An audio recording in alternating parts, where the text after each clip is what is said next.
Anthony Blinken came back today. I don't have any audio. I'm not even going to read the quote. It was something about how he said, now's an opportunity for Israel to achieve its strategic goals, to get the hostages back.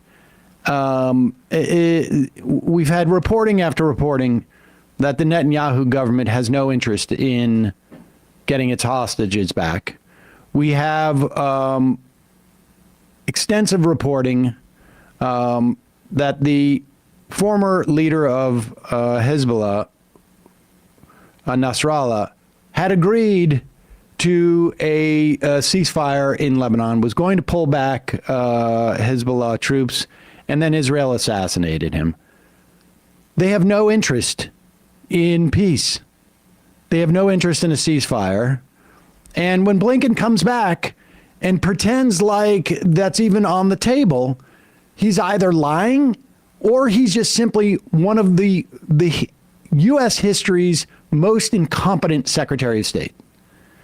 And it is quite clear, whether it's Biden or Biden just basically, giving his broad blessing to Brett McGurk and Hochstein, former member of the IDF, who are both the key figures in the administration, who are running this, I guess, the Israel desk and the Lebanon desk and the Iran desk. And here is yet another former diplomat quitting the State Department after 18 years. 18 years. She came in under the Bush administration, the George W. Bush administration, the one that wanted to remake the Middle East in the image of the United States and how Iraq was going to be blossoming. She came in 18 years ago and she quit the State Department because of the Gaza policy, which, again, aside from this being a moral disaster, aside from it being an electoral disaster, we'll talk about that later in the program, it is, clearly a foreign policy disaster for the United States. Here she is. In response to the onslaught of Gaza, I want to state the failures of this policy, that even for those that are thinking of it as this side versus another, we have to be realistic about the fact that it has absolutely failed. Secretary Blinken said Israel has achieved the strategic objectives in Gaza. No, it hasn't. That is quite a lie. Its objectives was the release of the hostages. That has not been achieved.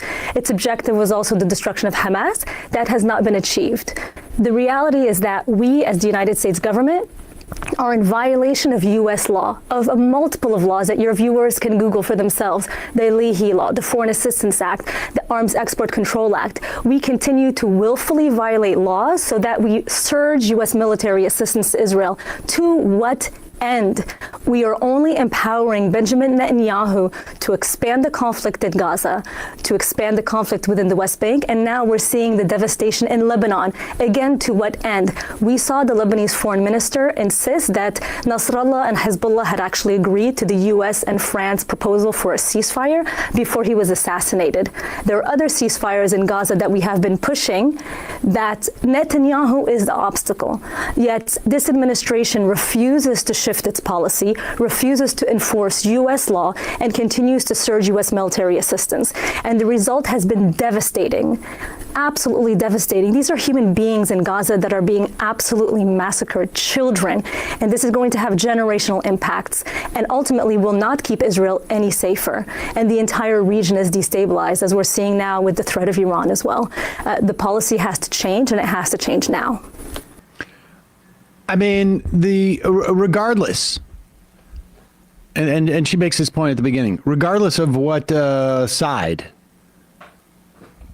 your sympathies lie, there is absolutely, and regardless of whether you believe, Israel can defend itself and annihilating, a minimum of 45,000 people, a minimum of tens of thousands of children and women, regardless of whether you actually believe that is part of the definition of keeping them safe, or their right to retaliate, or whatever justification.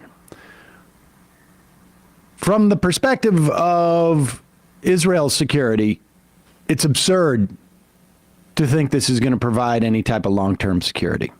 It's absurd. I mean, people can debate it, but it's absurd.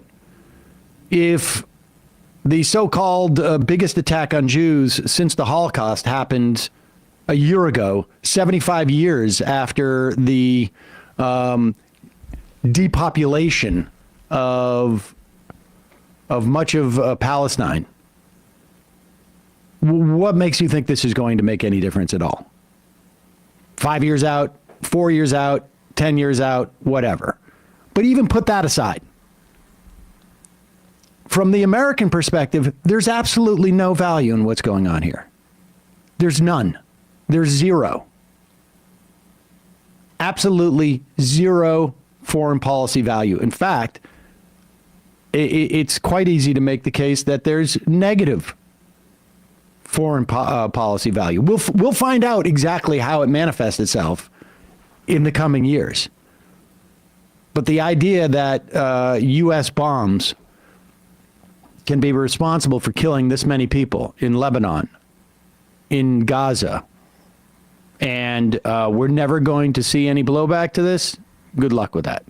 Hey, folks, don't forget to hit the subscribe button and check out our daily show. We do it every day at 12 p.m. Eastern for about 2.5 hours. We even take phone calls. You should check that out.